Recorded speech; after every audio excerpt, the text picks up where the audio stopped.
রাজধানী ঢাকাসহ দেশের 4 বিভাগের দিকে ধেয়ে আসছে বজ্রসহ বৃষ্টি, এমনটাই জানিয়েছেন বাংলাদেশ আবহাওয়া অধিদপ্তর।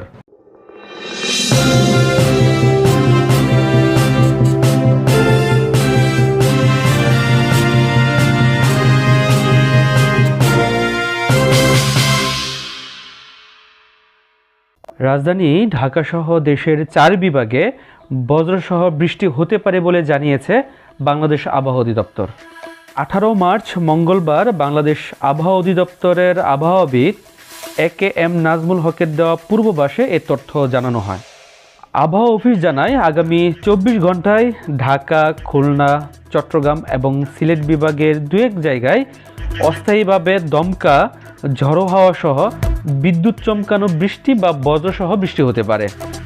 এছাড়া দেশের অন্যত্র অস্থায়ীভাবে আংশিক মেঘলা আকাশ সহ আবহাওয়া প্রধানত শুষ্ক থাকতে পারে। সেই সঙ্গে সারা দেশে দিনের তাপমাত্রা প্রায় অপরিবর্তিত থাকতে পারে এবং রাতের তাপমাত্রা সামান্য হ্রাস পেতে পারে। আগামীকাল বুধবার 19 মার্চ সকাল 9টা থেকে পরবর্তী 24 ঘন্টার আবহাওয়ার পূর্বাভাসে বলা হয়েছে, অস্থায়ীভাবে আংশিক মেঘলা আকাশ সহ সারা দেশের আবহাওয়া প্রধানত শুষ্ক থাকতে পারে। সেই সঙ্গে সারা দেশে দিনের তাপমাত্রা প্রায় অপরিবর্তিত এবং রাতের তাপমাত্রা সামান্য বৃদ্ধি পেতে পারে। এদিকে আগামী বৃহস্পতিবার 20 মার্চ সকাল 9টা থেকে পরবর্তী 24 ঘন্টার আবহাওয়ার পূর্বাভাসে বলা হয়েছে, ঢাকা, খুলনা, চট্টগ্রাম এবং সিলেট বিভাগের 2-1 জায়গায় অস্থায়ীভাবে দমকা, ঝড়ো হাওয়া সহ বিদ্যুৎ চমকানো বৃষ্টি বা বজ্রবৃষ্টি হতে পারে। এছাড়া দেশের অন্যত্র অস্থায়ীভাবে আংশিক মেঘলা আকাশ সহ আবহাওয়া প্রধানত শুষ্ক থাকতে পারে।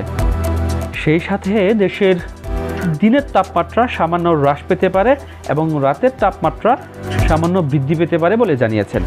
এছাড়া আগামী 5 দিনের বর্ধিত পূর্বাভাসে সংস্থাটি জানিয়েছে যে এই সময়ের প্রথম দিকে সারা দেশে বৃষ্টি বা বজ্রসহ বৃষ্টি হতে পারে এবং পরবর্তীতে তার মাত্রা বৃদ্ধি পেতে পারে বলে জানিয়েছে বাংলাদেশ আবহাওয়া অধিদপ্তর।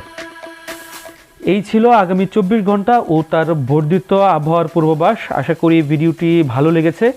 যদি ভিডিওটি ভালো লেগে থাকে তাহলে অবশ্যই লাইক দিবেন এবং কমেন্ট করে জানাবেন আপনি কোন স্থান থেকে ভিডিওটি দেখেছেন।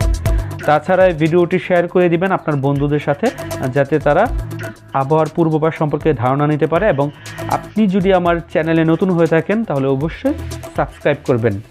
ধন্যবাদ সবাইকে।